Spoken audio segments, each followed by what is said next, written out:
Video अगर अच्छा लगे तो लाइक करें, सब्सक्राइब करें और बेल आइकन को दबाना ना भूलें, जिससे कि हमारी लेटेस्ट नोटिफिकेशन आप तक पहुंचती रहे।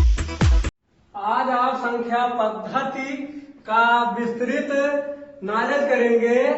इसमें आप देखेंगे संख्याओं के बारे में। सबसे पहले आप संख्या जानेंगे कौन सी संख्या है जो आपके लिए बहुत महत्वपूर्ण है।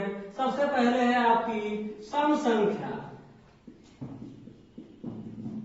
सम संख्या वह संख्याएं जो दो से पूरा पूरा विभाज्य हो जाती हैं, उन्हें सम संख्या कहा जाता है।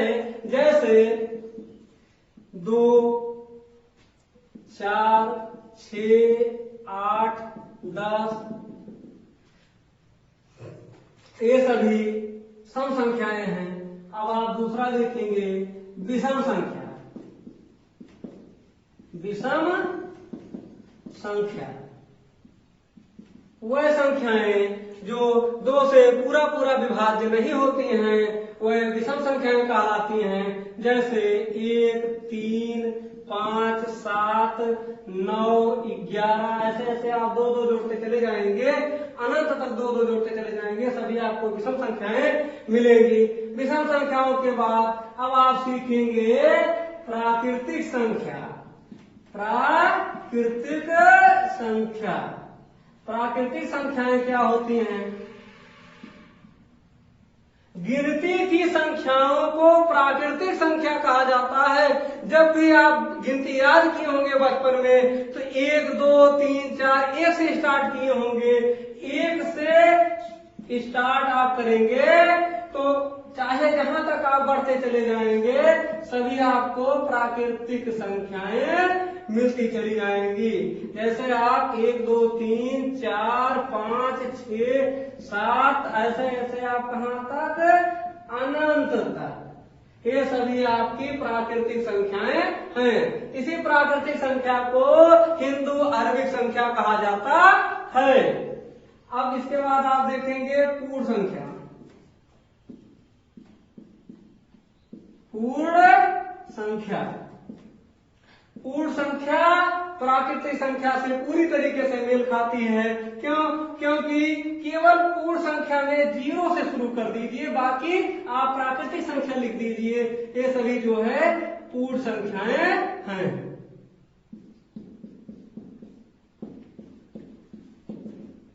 अनंत तक ये भी आप ऐसे लिखते चले जाएंगे। इन दोनों में क्या अंतर है? सभी प्राकृतिक संख्याएं पूर्ण संख्याएं हो सकती हैं, परंतु सभी पूर्ण संख्याएं प्राकृतिक संख्या नहीं हो सकती हैं। क्यों नहीं हो सकती हैं? क्योंकि पूर्ण संख्या में 0 है और प्राकृतिक संख्या में 0 नहीं है।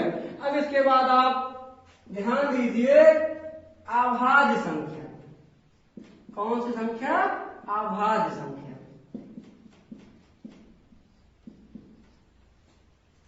अभाज्य संख्याएं वह संख्याएं कहलाती हैं जिनका केवल मात्र 2 गुणनखंड हो। वो भी कैसा गुणनखंड? अभाज्य गुणनखंड होना चाहिए। अर्थात जिनका गुणनखंड केवल 2, वो भी अभाज्य, वो सभी अभाज्य संख्याएं कहलाएंगी। जैसे 2, 3, 5, 7, 9 तो बिल्कुल नहीं है। क्यों नहीं है? क्योंकि इसका 1, 3 और 9 3 गुणनखंड हो जा रहे हैं, इसलिए अभाज्य संख्या नहीं है। इसके बाद आपका 11, 13 ये सभी संख्याएं जो हैं अभाज्य संख्याएं कहलाएंगी। यहाँ महत्वपूर्ण ध्यान देने की जरूरत है आपको, क्योंकि 1 यहाँ पर नहीं लिखा गया है। ठीक है, 1 यहाँ पर। आप 5वां नंबर है आपका भाज्य संख्या। भाज्य संख्याएं क्या होती हैं आप जान लीजिए। वह संख्याएं जो पूरी तरीके से विभाज्य हो जाती हैं, भाज्य संख्याएं कहलाती हैं। जैसे आपका भैया हो गया 4 हुआ, 6 हुआ, 8, 9, 10, 12 ऐसे ऐसे आप लिखते चले जाएंगे 2-2। ये सभी संख्याएं आपकी भाज्य कहलाएंगी। इसके बाद आपका आता है, बहुत महत्वपूर्ण है, अभाज्य संख्याएं। अभाज्य संख्याएं आभाज्य संख्याएं कौन कौन सी होती हैं? वह संख्याएं जिनका अधिकतम गुणनखंड 2, वो भी आभाज्य गुणनखंड होना चाहिए। मैं इसमें गुणनखंड कितने होने चाहिए? 2 गुणनखंड होने चाहिए। देखिए जैसे आपका हुआ 2, 3, 5, 7, 11, 12 आपका अभाज्य नहीं है। तो भाज्य क्यों? क्योंकि इसके पहला गुणनखंड 1 होगा, इसके बाद इसका 2 होगा, 3 होगा और इसके जो है 4 हो जाएंगे, 6 और ये स्वयं जो है इसका 12। आप ध्यान दीजिए इसके तो बहुत सारे गुणनखंड बन रहे हैं। तो ये भाज्य अभाज्य कैसे हुई? इसलिए भाज्य है, तो अर्थात ये संख्या जो है आपका अभाज्य संख्या नहीं है, अर्थात भाज्य है। तो अभाज्य 13 है। अब आप ध्यान दीजिए यहाँ 1 से नहीं स्टार्ट किए हैं, 1 तो ना तो भाज्य है ना तो। अब आपका नंबर है 7वां परिमेय संख्या।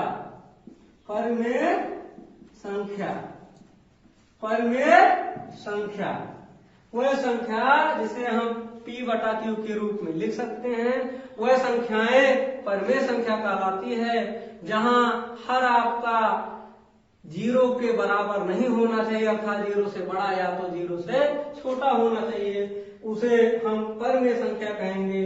जैसे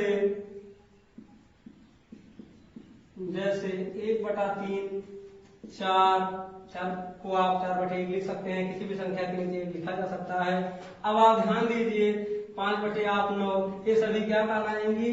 परिमेय संख्या कहलाएंगी। और अब इसके बाद आप सीखेंगे वास्तविक संख्या।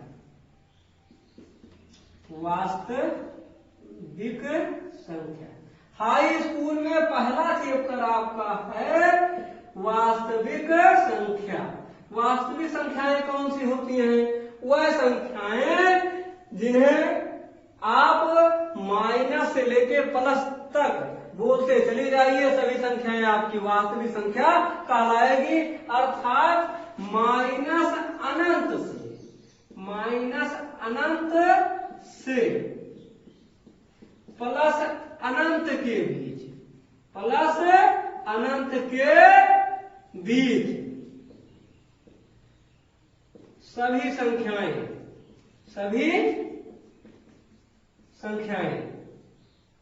वास्तविक संख्याएं कहलाती हैं।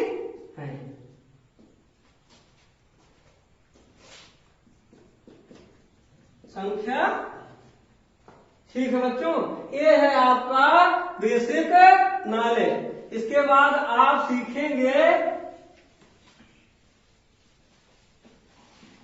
9th में पहला चैप्टर आपका है संख्या पद्धति। पहली एक्सरसाइज 1.1 में आप देखेंगे बहुत ज्यादा क्वेश्चन नहीं है, 4 क्वेश्चन है। और 4 क्वेश्चन इसके पहले आप 8 में बहुत बेहतरीन उसको आप निकाल चुके हैं, बहुत ज्यादा आपको समस्या नहीं है।